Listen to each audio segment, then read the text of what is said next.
Você já parou para analisar o que é ser um discípulo de Jesus?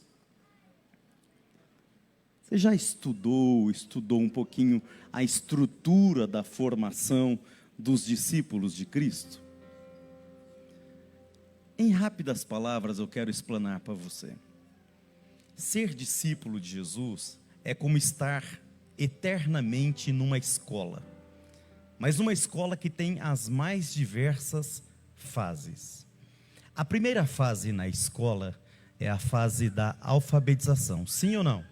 Quando a gente vai para o colégio, a primeira coisa que a gente aprende é a ler, a escrever, a conhecer as letras. O discipulado tem a sua primeira fase, é a alfabetização em Jesus, onde nós conhecemos Jesus da forma mais simples, da forma mais espontânea, da forma mais visível, da forma mais palpável. Nós conhecemos os rudimentos a respeito de Jesus, os primeiros ensinos de Jesus, as primeiras coisas que Jesus fala. Normalmente, essa fase da alfabetização, ela é coroada com o batismo. A pessoa conhece Jesus, conhece as coisas de Jesus, tem uma experiência com Jesus e ela se decide por Jesus. Decidindo-se por Jesus, então, nós convidamos essa pessoa a descer as águas batismais. Nesse momento eu faço lembrar, dia 5 de março agora, nós teremos batismo em águas aqui no nosso templo. Na terça-feira à noite, nós estaremos descendo os nossos discípulos, primeiros discípulos, estaremos descendo as águas batismais. Você que ainda não é batizado, você que ainda não é batizada, você adolescente, você júnior, você que está decidido por Jesus, já conheceu Jesus, quer descer as águas do batismo, procure a nossa equipe ali na entrada do templo, dê o seu nome, procure o pastor Eliel, dê o seu nome, pastor Eduardo, dê o seu nome e vamos descer as águas batismais.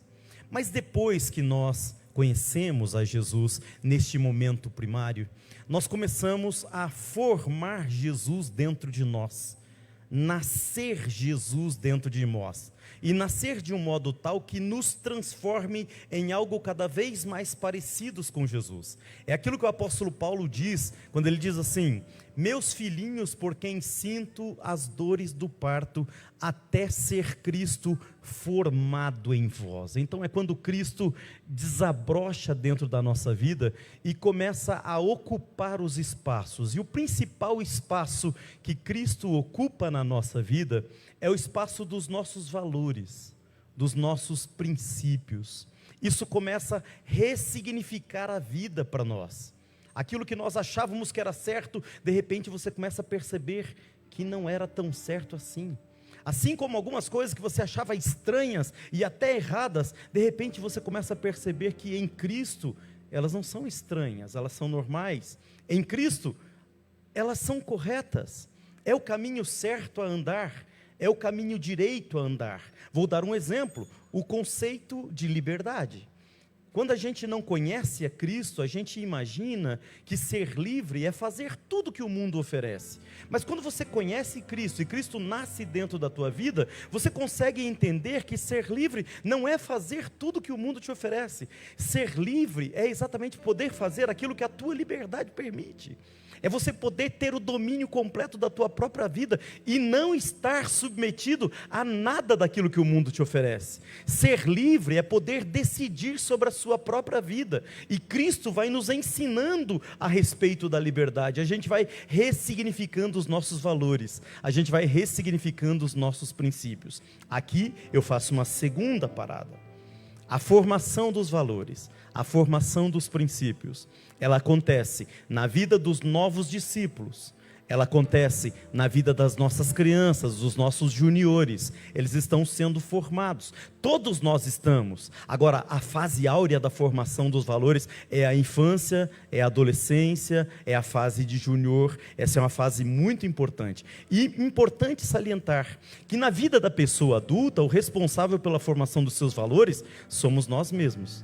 Mas na vida dos nossos pequenos, os responsáveis pela formação dos valores, os responsáveis por fazer nascer Cristo na vida dos nossos pequenos, são os pais, são os preceptores, são os professores. Somos nós que servimos a Deus. Nós somos responsáveis pelos nossos pequenos, a começar dos nossos filhos. Nesse aspecto, terça-feira agora, no momento da palavra, nós estaremos conversando sobre isso. Eu convoquei todos os líderes do Ministério com Crianças a estarem aqui. Estou convocando todos os pais, as mães, tios, avós, preceptores, professores, líderes, a estarmos aqui na terça-feira. Nós vamos conversar sobre isso. Nós vamos ver que essa formação de valores passa por vários aspectos, a começar dos aspectos científicos. A antropologia fala sobre isso, a psicologia fala sobre isso, a pedagogia fala sobre isso, e nós precisamos conhecer esses mecanismos. Mas precisamos conhecer as armas que nós temos também, que estão na palavra de Deus, que está na atuação do Espírito Santo. Eu preciso que você esteja aqui na terça-feira, para que nós possamos conversar sobre isso. Amém ou não?